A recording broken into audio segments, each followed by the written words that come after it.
मुझे बड़ा अजीब सा लग रहा है। भैया क्या सोचेंगे? थोड़ा सा सब्र नहीं कर सकते थे आप? घर ही तो जा रहे थे ना हम।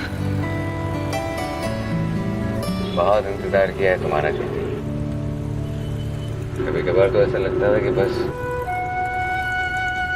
तुम्हें खो ही दूंगा।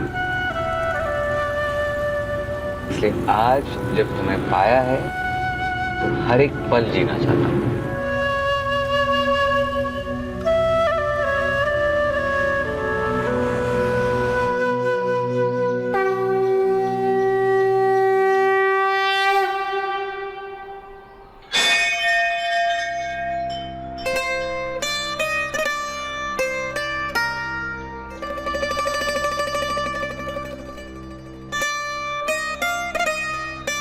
आंखें खोल लो।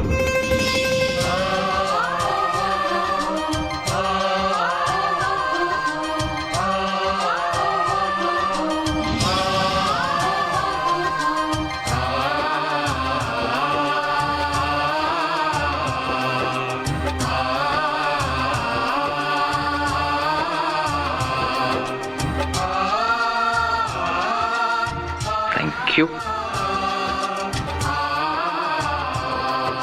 जरा जोर से मांगो, जोर से। भगवान को सुनाई नहीं देगा। भगवान जी मन की बातें सुनते हैं। Really?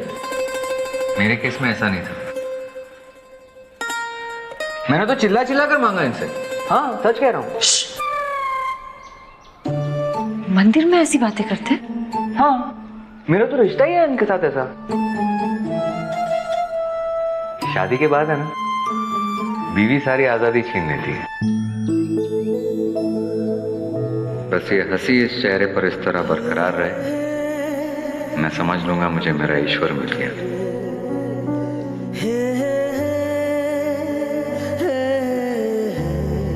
चलो भाई, मेरी प्रार्थना तो हो गई। बताओ ना, तुम वो फुसफुसा के क्या मांग रही थी भगवान से? सब कुछ दे दिया है। थैंक्स कह रही थी।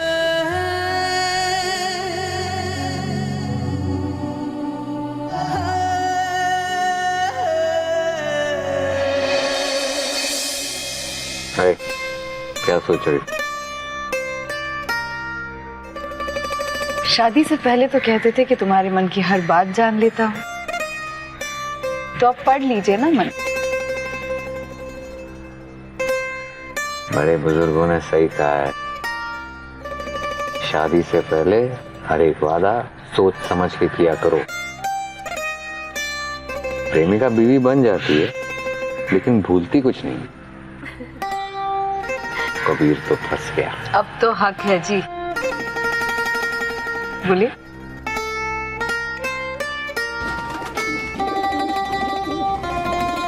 तुम उन कबूतरों के बारे में सोच रही? तुम्हें याद है पहली मर्तबा जब हम यहाँ आए थे तो वहां तुमने उन्हें दाना डाला था।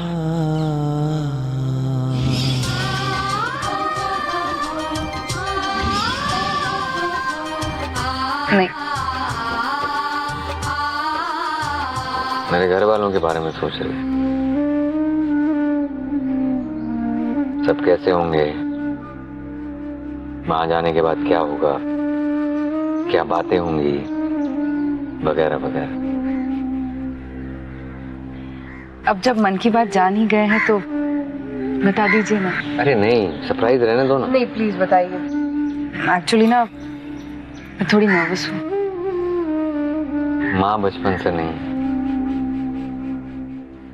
फिर चाची सा है। माँ के देहांत के बाद उन्होंने ही मुझे पाला पोसा। मेरे चाचा पॉलिटिक्स में हुआ करते थे। किससे सुनता हूँ कि बहुत फेमस थे, लोग बहुत चाहते थे उन्हें। उनके देहांत के बाद ये पॉलिटिक्स का सारा दारोमदार, सारी चीजें बापू साहब पर आ गई। बापू साहब की जान हूं, और अगर आज हम दोनों साथ हैं तो सिर्फ बापू साहब की वजह से। चाची तो थोड़ी जिद्दी हैं, लेकिन दिल साफ है उनका। इसलिए उस रोज जब पहली मर्तबा तुम्हारे घर शगुन लेकर आए थे तो, पर अब तुम देखना, तुम हवेली चल रही हो ना, पूरी हवेली फूलों से सजा दी होगी उन्होंने, सिर्फ तुम्हारे लिए। अगर ज्योति ने इस हवेली में कदम रखा तो अंजाम आप जानते हैं। कबीर की पत्नी के रूप में हम सिर्फ रागिनी को देखना चाहते हैं। बड़े भैया हैं सुमेर साहब, जबान बहुत भारी है उनकी, कभी कभार डरा भी देते हैं। लेकिन मुझे ऐसा लगता है कि वो आशा भाभी को बहुत चाहते हैं, बहुत प्यार करते हैं।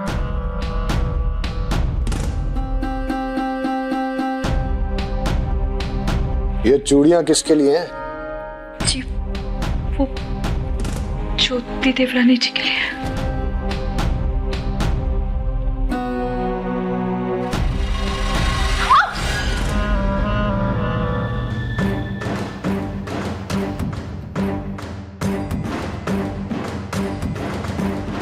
सारी कलाइयां भी तो खाली हैं, ला इनमें रंग भर देता हूं।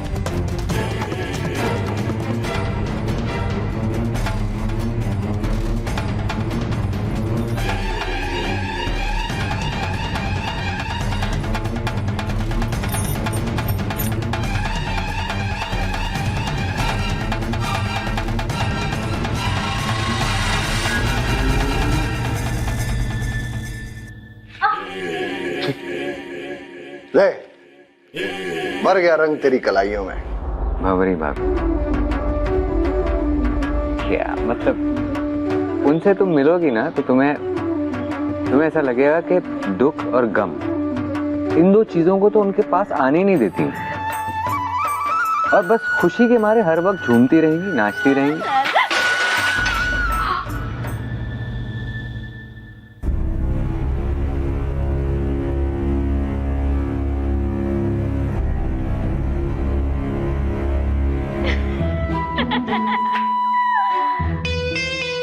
मार तो खानी ही है तो क्यों ना हंस के खाऊं।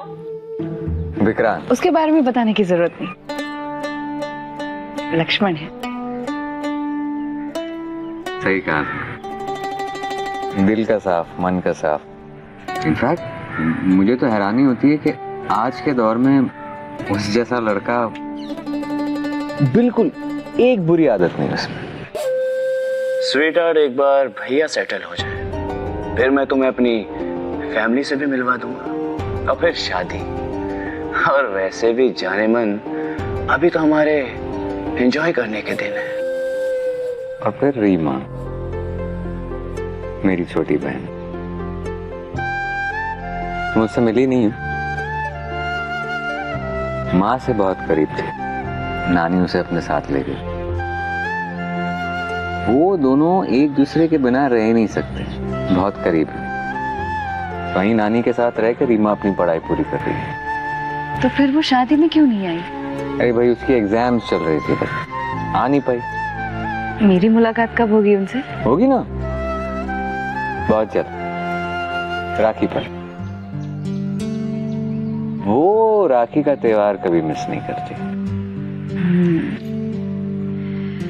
बाप रे, इतना बड़ा परिवार। बहुत सारी रोटियां बनानी पड़ेंगी।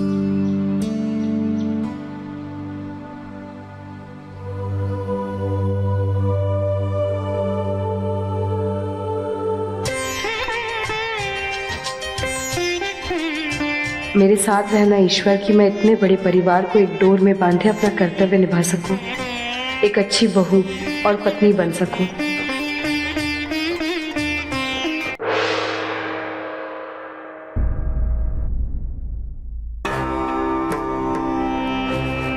बापू साहब, आपने दूसरी गाड़ी भेजकर बहुत अच्छा काम किया। अब कबीर और ज्योति भी थोड़ा घूम फिर कर आ जाएंगे। वैसे भी ऐसे मौके तो जिंदगी में कभी कभार ही आते हैं। हमें याद है हमारी शादी पर तो उस बस के धक्के खा खा के भी। बस बस बस बेटा बस, आप अंदर जाइए, थोड़ा गर्म पानी से नहा लीजिए, थक गए होंगे। जी बापू साहब।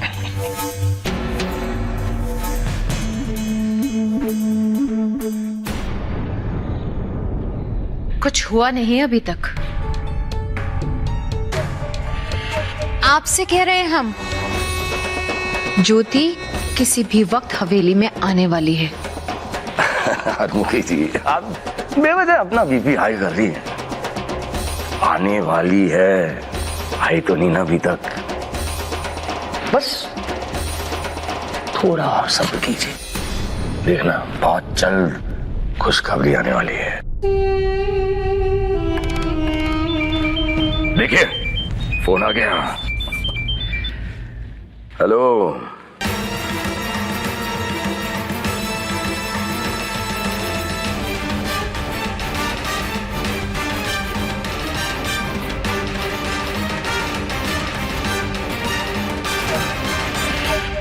ठीक है बढ़िया बढ़िया। क्या बात है बापू साहब, काम हो गया? ना, अरे मालूम था मुझे मेरे आदमी किसी काम के ना है, इसीलिए दुबई से किलर मंगाया था। और मैं ठीक करता हूं सबको। बापू साहब परेशान मत होइए, बस आप देखते रहिए। 10 मिनट के अंदर ज्योति के मरने की खबर ना सुना दी। अरे क्या शांति शांति कर रहे हैं बाबू? हम कह रहे हैं बस वही कीजिए, रघुवीर को बुला के लाइए। अरे उसे तो नहाने के लिए भेज दिया आपने। अरे साक्षात गंगा खुद बहकर आ रही है हमारे घर में, खींच कर ले आओ उसे बाथरूम से। और सारे नौकरों को भी बुला के लाइए। खुल के कहिए, करना क्या चाहते हैं आप? स्वागत करना है। बापू साहब, आपकी बात हमारी समझ में ना आ रही अब। अबे बेवकूफ, हाई कमांड मैडम जी खुद आ रही हैं हमारी इस हवेली में ज्योति और कबीर को बधाई देने। और आप दोनों के चेहरे देखकर मुझे समझ में नहीं आ रहा कि मैं खुश हूं या मैं पागल हो जाऊं।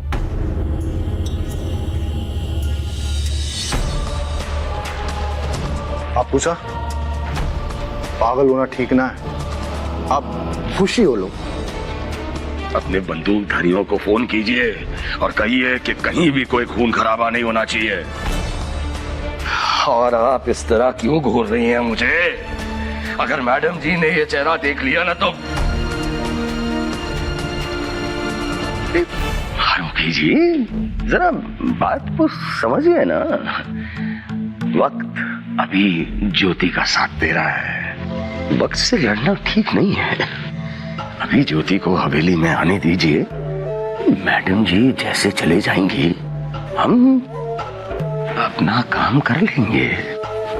प्लीज, आप तो जानती हैं ये टिकट कितनी मुश्किल से मिला है और ये सीट बहुत जरूरी है मेरे लिए। प्लीज। क्या करना है हमें? वही जो एक ऊंचे घराने की सास अपनी बहू के साथ करती है। प्लीज।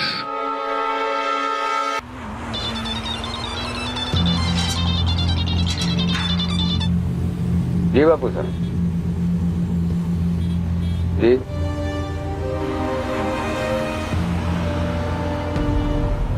क्या? हमारी जो पार्टी के अध्यक्ष है ना, हाँ? वो दिल्ली से आई हैं आपसे मिलने। हमसे मिलने या मिसेस सिसोदिया से मिलने? एक बात कहूं, मैंने लोगों का आपके प्रति प्यार देखा है। इन कुछ दिनों में आपने जो भी हासिल किया है ना, आपकी कामयाबी देखकर मैं बहुत खुश हूँ। लेकिन अब ये हमारी कामयाबी। तुमसे दूर था ना, लोगों की सेवा शुरू कर दी था। बस यही सोच करके कहीं ना कहीं किसी ना किसी एक इंसान की दुआ अगर मुझे लग जाए ना, तो मेरी ज्योति मुझे मिल जाएगी।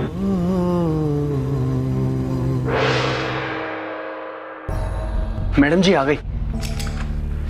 अंदर करो।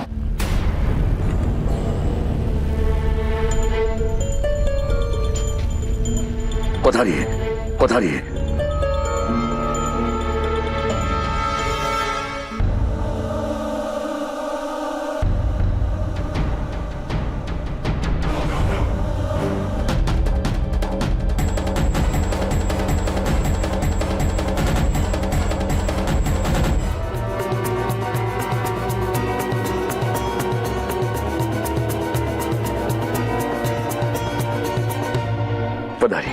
बताइए।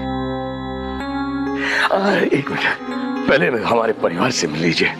ये हरमुखी जी हैं, हमारे स्वर्गवासी भाई की पत्नी, और ये हमारे बड़े बेटे सुमेर सिंह जी,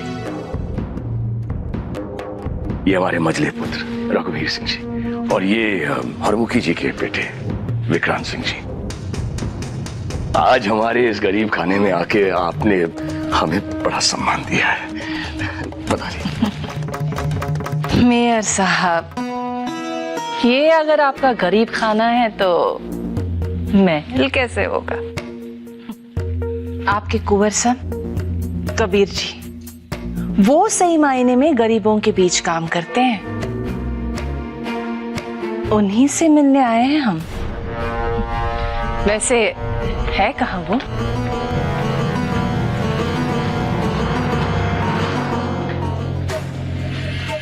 ज्योति के आने से पहले इन्हें यहाँ से दफा कीजिए ताकि हम ज्योति को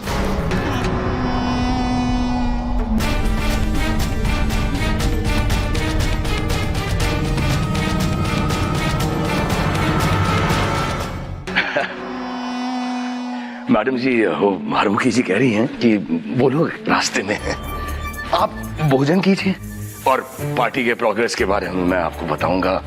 फिर आपको जाना भी है, दिल्ली में इतने काम है ना। नहीं मेयर साहब, आपने इतना इंसिस्ट किया इसीलिए हम चले आए। कई महीनों के बाद आज हमने पूरे दिन की छुट्टी निकाली है। आज तो हम लंच भी यहीं करेंगे और डिनर भी। हम तो कबीर और ज्योति से मिलकर ही जाएंगे।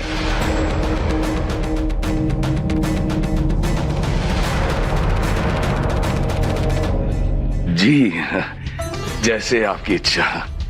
और हाँ, हम आपका राजस्थानी कल्चर भी देखना चाहते हैं। जरा हम भी तो देखे नई नवेली दुल्हन का स्वागत इस घर में कैसे होता है। हाँ हाँ, क्यों नहीं।